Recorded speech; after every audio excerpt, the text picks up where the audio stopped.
오늘 함께 나눌 하나님의 말씀은 요한복음 9장 32절부터 41절 말씀이 되겠습니다. 창세 이후로 맹인으로 난 자의 눈을 뜨게 하였다 함을 듣지 못하였으니 이 사람이 하나님께로부터 오지 아니하였으면 아무 일도 할 수 없으리이다. 그들이 대답하여 이르되 내가 온전히 죄 가운데서 나서 우리를 가르치느냐 하고 이에 쫓아내어 보내니라. 예수께서 그들이 그 사람을 쫓아냈다 하는 말을 들으셨더니 그를 만나사 이르시되 내가 인자를 믿느냐?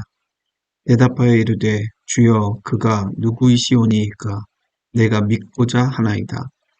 예수께서 이르시되 내가 그를 보았거니와 지금 너와 말하는 자가 그이니라. 이르되 주여 내가 믿나이다 하고 절하는지라. 예수께서 이르시되 내가 심판하러 이 세상에 왔으니 보지 못하는 자들은 보게 하고 보는 자들은 맹인이 되게 하려 함이라 하시니 바리새인 중에 예수와 함께 있던 자들이 이 말씀을 듣고 이르되 우리도 맹인인가? 예수께서 이르시되 너희가 맹인이 되었더라면 죄가 없으려니와 본다고 하니 너희 죄가 그대로 있느니라.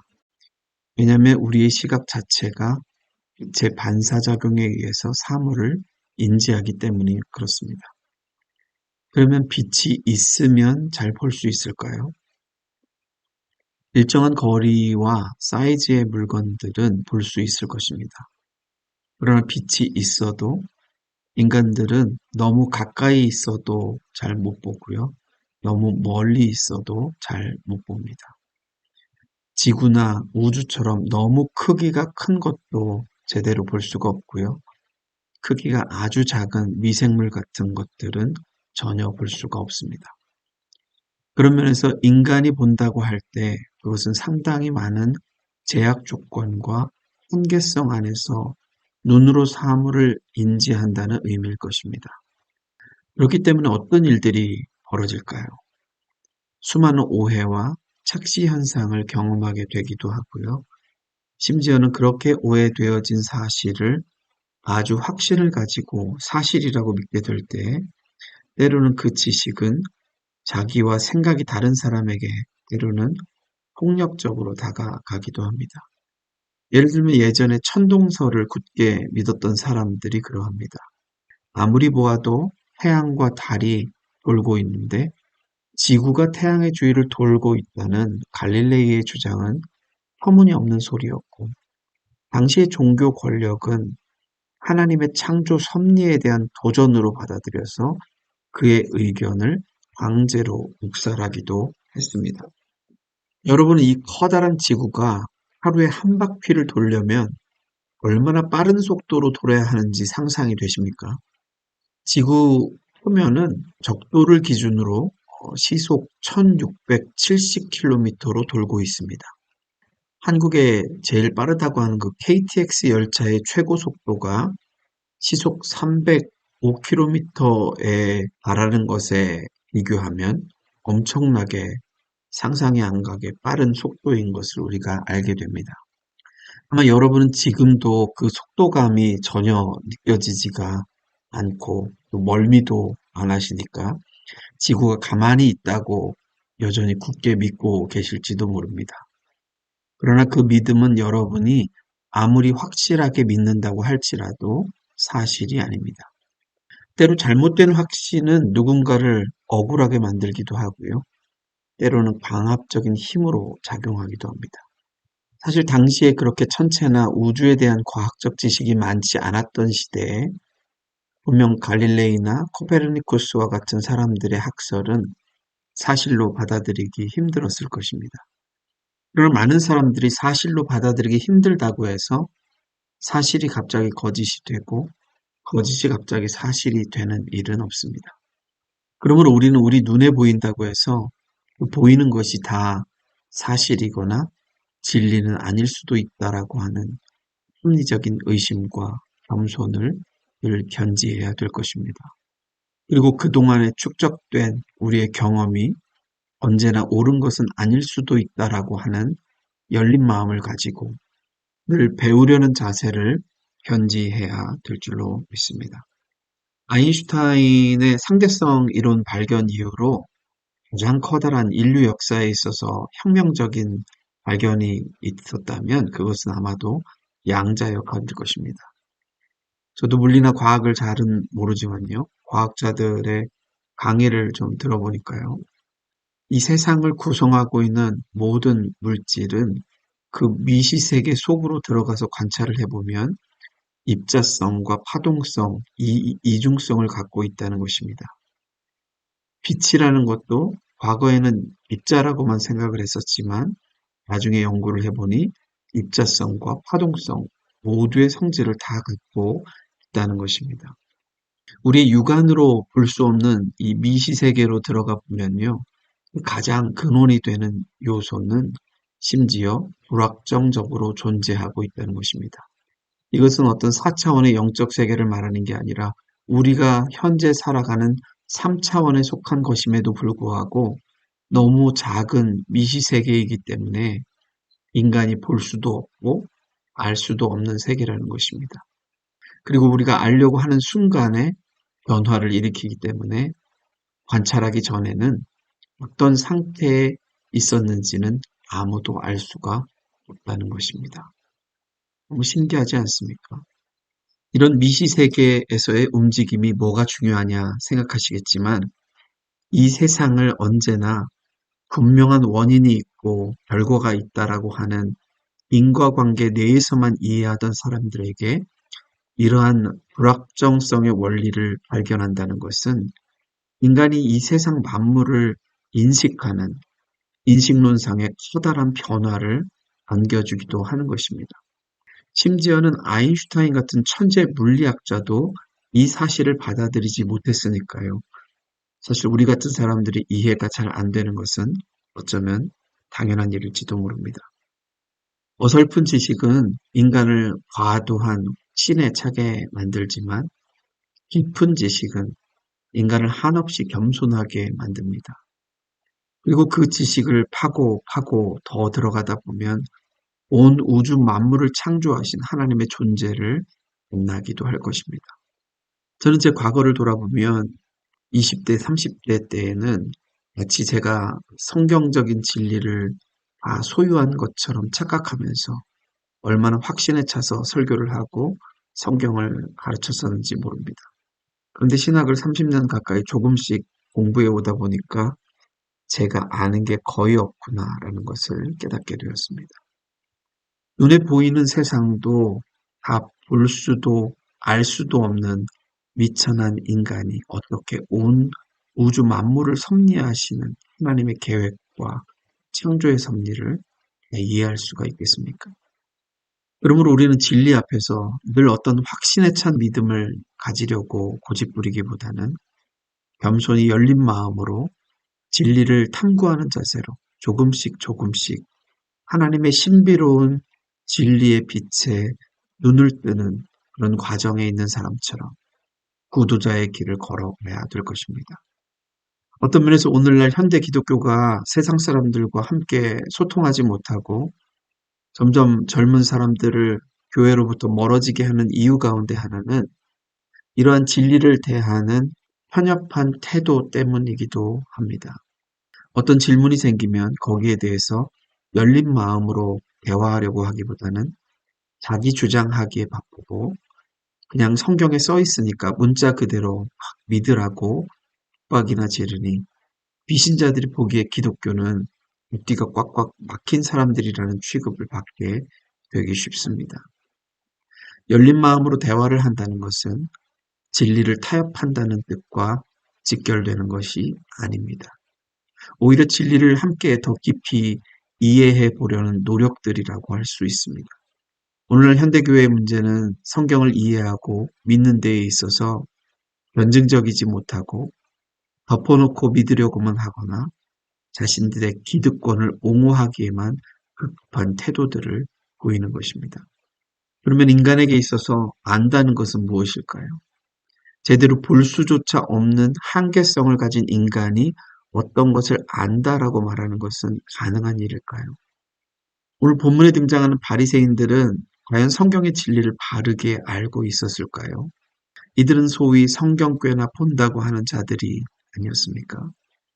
오늘 본문은 한 날 때부터 소경이었던 자가 예수님의 말씀에 순종하여서 보냄을 받았다라고 하는 뜻을 가진 실로암이라고 하는 연못에 가서 씻고 보게 되었다라는 내용과 함께 바리새인들이 이 일이 안식일에 행해진 것을 보고 공포를 조장하면서 이 눈뜬 사람과 그 부모를 다그치는 내용이 그 배경입니다.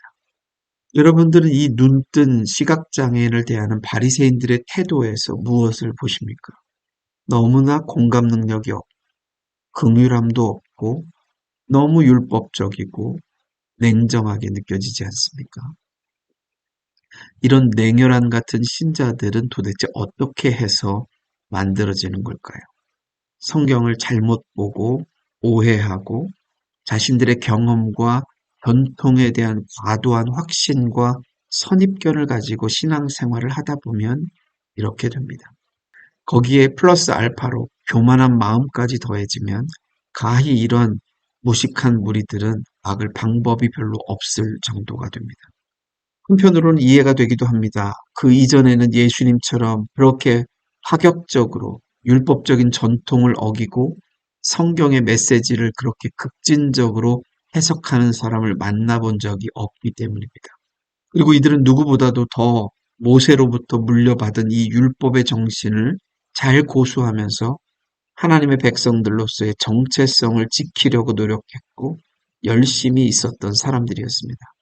그러나 그럼에도 불구하고 진리에 대한 이들의 편협함과 선입견과 교만한 마음은 진리의 본체이신 예수님께서 친히 오셔서 사역을 하셨음에도 불구하고 그분을 메시아로 영접하기는커녕 오히려 십자가에 못 박아 죽이는 엄청난 죄악을 저지르게 만들었던 것입니다. 그러므로 우리도 당시의 바리새인들과 같은 과오를 범하지 않기 위해서는 어떻게 해야 하겠습니까? 성경을 읽고 해석하고 알아가는 데 있어서나 하나님께서 우리 인생 가운데에서 성령을 통해서 역사하실 때에 우리의 경험과 전통과 지식을 때로는 내려놓고 겸손히 하나님께서 비추어 주시는 그 진리의 빛에 대해서 열린 마음을 가져야 할 것입니다. 그것이 오늘 성경이 이 한 눈먼 자의 눈을 뜨게 하시는 기적 이야기를 통해서 우리들에게 말씀하고자 하는 바입니다. 성경의 관심은 사실상 한 눈먼 사람이 눈을 뜨는 기적을 경험했다에 있지 않습니다. 왜냐하면 하나님께서는 모든 이 세상의 눈먼 사람들이 다 실로암에 가서 씻기만 하면 눈을 뜨게 해주지도 않을 뿐더러 오늘 이 성경 기자의 관심도 거기에 핵심이 있는 것이 아닙니다.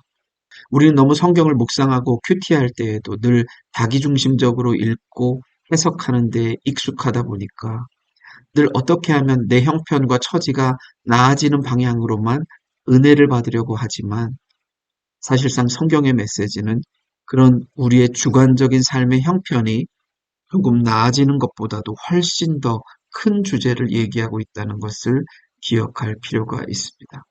성경은 예수가 메시아이시며 하나님의 아들이시고 그분만이 우리를 우리의 모든 죄의 형벌로부터 구원해 주실 수 있다는 사실과 하나님께서 이 온 우주 만물의 창조주이시며 구원자이심을 선포하고 있는 신학적 진수를 모아놓은 책입니다. 그러므로 성경을 창조 과학을 믿는 사람들처럼 너무 과학책처럼 읽으려고 한다거나 혹은 역사적 사실만을 기록한 역사책처럼 읽으려는 태도는 지극히 아직 성경이 어떤 책이고 어떻게 쓰여진 책인지조차도 모르기 때문에 벌어지는 일들입니다. 오늘 보면 39절을 보십시오. 예수님께서는 내가 심판하러 이 세상에 왔으니 보지 못하는 자들은 보게 하고 보는 자들은 소경되게 하려 함이라 말씀하셨습니다. 무슨 뜻일까요? 저는 이미 성경의 주된 관심이 우리의 육신의 눈을 뜨게 하는 일이 아님을 말씀드렸습니다. 그러면 이 기적을 통해서 한 날 때부터 눈먼 사람이 눈을 뜨게 되었다는 것과 이 청년이 38절에 주여 내가 믿나이다라고 하는 고백을 통해서 무엇을 말하려고 하는 것일까요? 그것은 바로 인간의 힘으로 도저히 불가능한 기적을 행하신 이 분이 바로 하나님께로부터 보냄을 받으신 너희의 실로암 되시는 메시아이시다라는 사실을 믿으라는 것입니다. 이분을 주님이자 메시아로 믿음으로써 너희의 어둡고 무지한 눈을 뜨라. 거기에만 너희에게 소망이 있고 죄사함이 있다고 말씀하고 계시는 것입니다. 그래서 너희가 소경되었다면 죄가 없으려니와 본다고 하니 너희 죄가 그저 있느니라라고 말씀하고 계시는 것입니다. 왜 본다고 하는 자들에게는 죄가 있다라고 말씀하시는 걸까요? 왜냐하면 차라리 소경이 되어서 무지했다면 예수님의 부르심에 믿음으로 반응하고 순종했을 터이지만 이들은 자기들이 본다고 하면서 다 아는 것처럼 교만한 마음으로 불순종하고 오히려 예수님을 향해서 적대적이 되었기 때문입니다. 눈은 떴으나 진리를 보기를 원하지 않는 것이 이들의 죄악이라면 앞은 잘 보질 못했지만 예수를 주님이자 메시아로 영접하는 자들이야말로 참으로 눈을 뜬 자들이라고 말씀하고 있는 것입니다. 때로 우리는 차라리 안 보이면 하지 않을 오해들을 어설프게 보기 때문에 하는 경우가 많습니다.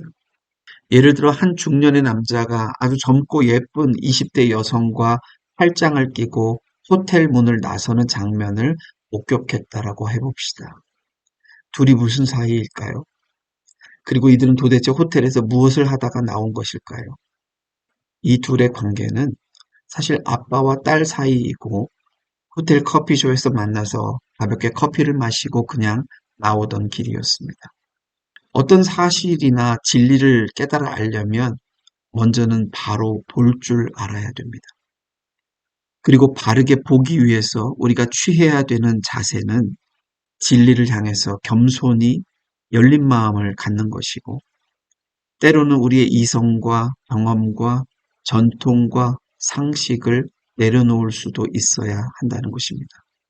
그리고는 우리의 한계를 넘어서 역사하시고 이 온 우주 만물을 초월해서 계시하시는 하나님께 우리의 귀를 기울이고 성령의 조명하심을 구하며 우리의 무지한 눈을 뜨게 하여 주사 주님의 뜻을 깨달아 알게 해달라고 기도하는 마음을 가져야 할 것입니다.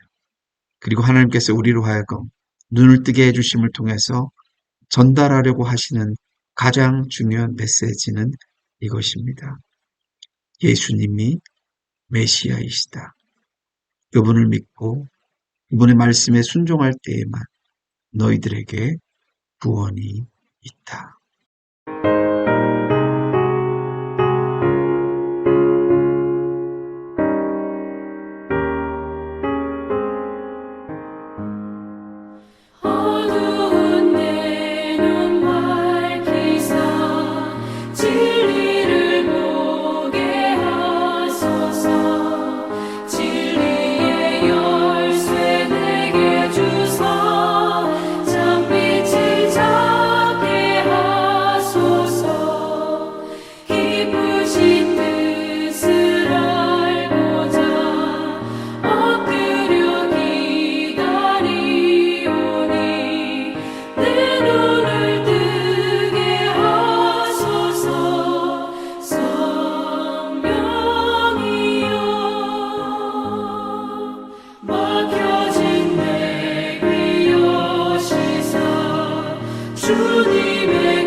어두운 세상에 참 빛으로 오신 예수님, 죄악 가운데서 죽을 수밖에 없었던 저희 죄인들에게 무지의 구름을 뚫고서 친히 찾아오셔서 저희들의 눈을 뜨게 해주시니 감사를 드립니다. 때로 우리는 우리의 무지와 편협함과 선입견과 교만한 눈으로 인해서 주님과 주님의 진리를 바르게 분별하지 못하고 불순종하거나 하나님의 나라의 걸림돌이 되고 있지는 않는지 저희들의 삶을 돌아보게 하여 주옵소서. 그래서 우리의 상식과 이성과 경험을 넘어서서 역사하시는 하나님의 신비에도 눈을 뜨게 도와주시고 우리의 영적인 지평이 주님을 알아가면 알아갈수록 더 넓어지고 깊어지게 인도하여 주옵소서. 주님, 우리가 살아가는 이 세상에는 아직도 빛 되신 주님을 모른 채 어두운 죄악 가운데 행하는 무리가 얼마나 많이 있습니까? 때로는 자신들의 무지를 깨닫지 못하고 자신들의 한계된 지식과 경험과 전통에 사로잡혀서 하나님께로부터 멀리 있거나 하나님을 대적하는 무리들이 얼마나 많이 있습니까? 주님, 저들도 불쌍히 여겨주시고 예수님께서 하나님께로부터 보냄받으신 실로암 되심을 깨닫고 진리에 눈을 뜨게 되는 구원의 역사가 나타나게 도와주옵소서.